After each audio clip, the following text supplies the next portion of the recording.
Bonjour à tous, c'est pour moi un plaisir et un honneur à nouveau que de pouvoir avoir ce partage avec vous. J'aimerais partager avec vous un texte qui m'a parlé ces jours-ci. Il se trouve dans le beau livre de Genèse, le livre des commencements. La Bible dit dans ce livre-là que Adam connut Ève, sa femme, elle conçut et enfanta Caïn. Et elle dit, j'ai acquis un homme de par l'Éternel. La Bible dit au verset 2, elle enfanta encore son frère, Abel. Abel fut berger et Caïn fut laboureur. Au bout de quelque temps, Caïn fit à l'Éternel une offrande des fruits de la terre.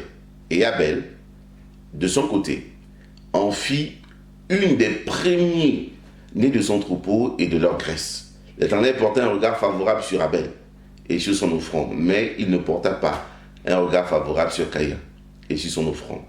Caïn en fut très irrité. C'est un texte assez remarquable. La Bible dit que Adam va connaître sa merveilleuse épouse Ève. Et de cette relation assez particulière va naître deux enfants. Et je bénis Dieu pour cette bénédiction que ce couple a connue, parce que c'est une grâce que d'avoir un enfant. C'est une grâce d'avoir des enfants.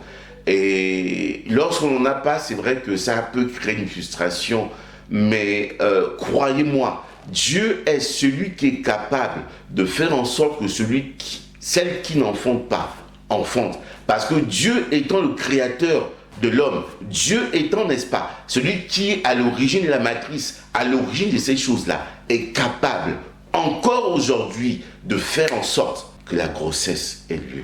De faire en sorte que même sans des trempes, il y ait fécondation. De la fécondation, n'est-ce pas, que derrière la grossesse soit là. Et au final, il y ait une naissance d'enfant.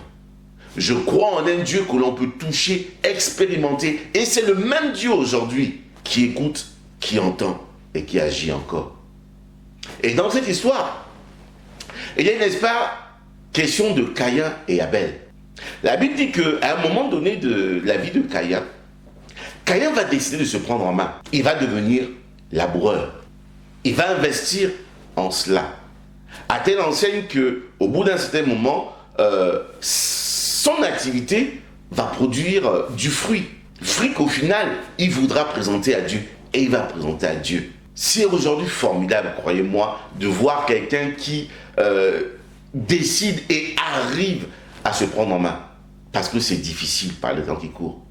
Non seulement la société nous empêche de le faire, l'entourage aussi, nos échecs aussi, nous empêchent des fois de nous lever et de se prendre en main. Et lorsqu'on voit un tel exemple de quelqu'un qui a résolu, a décidé de le faire, il faut applaudir. La Bible dit plus loin que lorsque son frère Abel arrive, son frère fait le constat de voir justement que son frère Caïn s'est levé un jour et a commencé quelque chose. On a besoin d'exemples. Et Abel, face à cet exemple, va aussi lui décider de se lever et de commencer une activité professionnelle. Il va devenir éleveur. Et lui aussi, au final, au bout d'un moment, il va décider, n'est-ce pas, de présenter, en guise, je pense, de remerciement, le fruit de son business à Dieu. Ce qui est remarquable ici, c'est que Abel, curieusement, bien que se servant de l'exemple de Caïn, son frère, ne va pas faire comme lui en termes d'activité. Il va choisir d'être éleveur. Waouh! Lorsqu'on y regarde de plus près, Caïn était un laboureur. La notion de laboureur a ici une connotation un peu, et c'est le cas finalement, primitive, de agriculture, subsistance, c'est le mot que je cherchais. En gros, son activité va avoir pour finalité juste de nourrir l'homme. Mais Abel, en tant qu'éleveur, on a ici le sentiment que c'est quelqu'un qui a ambitionné d'aller beaucoup plus loin que son frère. Parce que lorsqu'on a un cheptel, même si on a commencé par 2 bêtes, ça ne fait que, et ça ne peut que aller en grandissant, et on acquiert de ce fait un pouvoir financier considérable. Tel donc a été le choix Abel. Qu'est-ce que j'aimerais dire simplement? On a besoin d'exemples, mais les exemples qu'on a ici, qu'on observe ici et là, doivent nous servir de base pour aller plus loin, de base pour mieux faire. Il faut qu'aujourd'hui on soit capable de se mettre en question et se dire pourquoi est-ce qu'à mon niveau ça ne marche pas? Qu'est-ce qui se passe chez l'autre?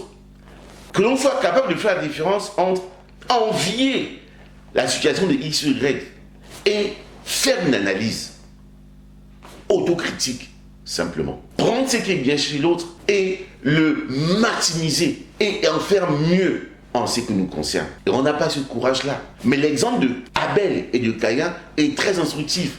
Il a remarqué que son frère a fait comme ça.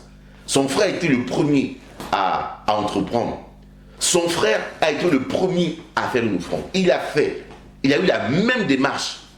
Mais il a amélioré la méthode. Il a amélioré l'approche. Aujourd'hui, par exemple, tu cherches une femme. Ne te contente pas de prier. Ne te contente pas de jeûner. C'est bien de le faire et il faut le faire. Par contre, une fois que tu l'as fait, va plus loin. Ce plus loin, c'est quoi? C'est fais-toi beau. Ce plus loin, c'est quoi? Et ça me fait sourire. Parfume-toi. Va, sors. Va dans des endroits où effectivement, tu peux faire des rencontres. En étant sage, bien sûr. Bien évidemment, il y a la notion de critères. Cela va de soi. Mais ne te contente pas juste d'être à la quête d'une femme. Pose des actes. Réfléchis. Pourquoi est-ce que là, ça n'a pas marché? Tu veux entreprendre. C'est très bien. Fais ce qu'on appelle une étude de marché. Regarde ce qui existe déjà par rapport à ce que tu veux faire. Peut-être que quelqu'un a déjà eu la bonne idée de commencer ce que toi aussi tu veux faire. Et il a peut-être échoué. Et après, il s'est relevé. Mais entre-temps, qu'a-t-il appris? Instruis-toi.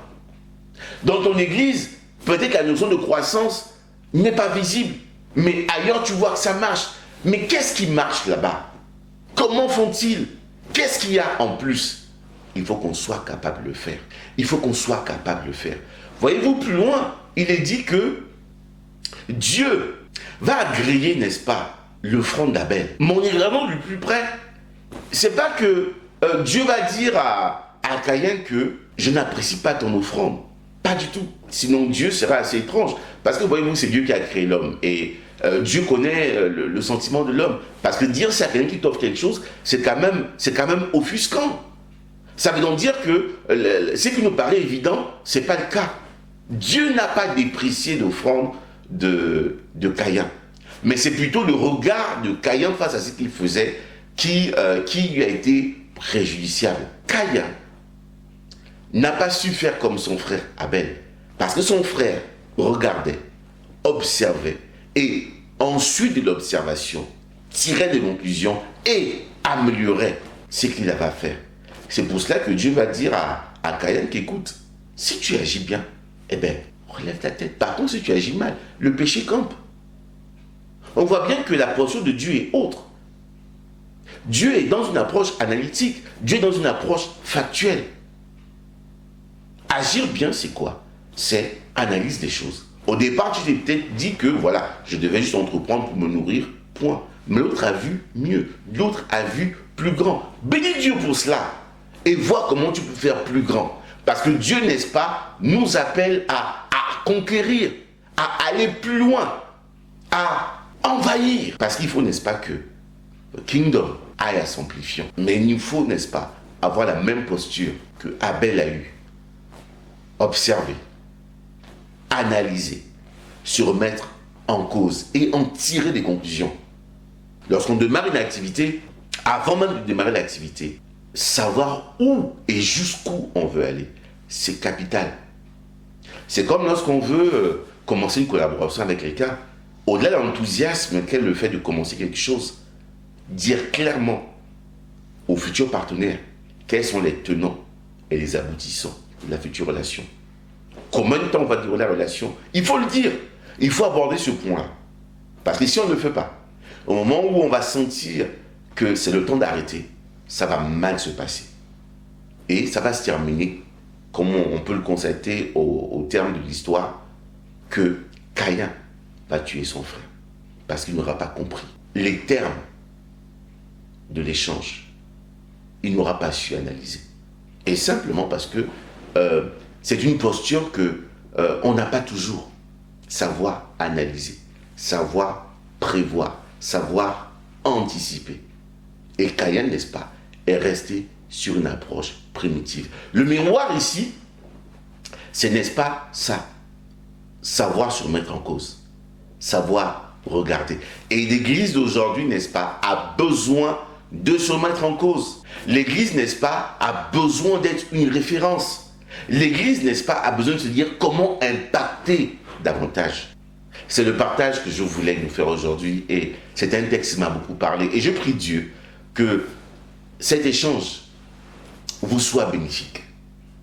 Soyez bénis, analysez, observez, osez et ainsi vous aurez l'impact sur la terre. Que Dieu vous bénisse. Amen.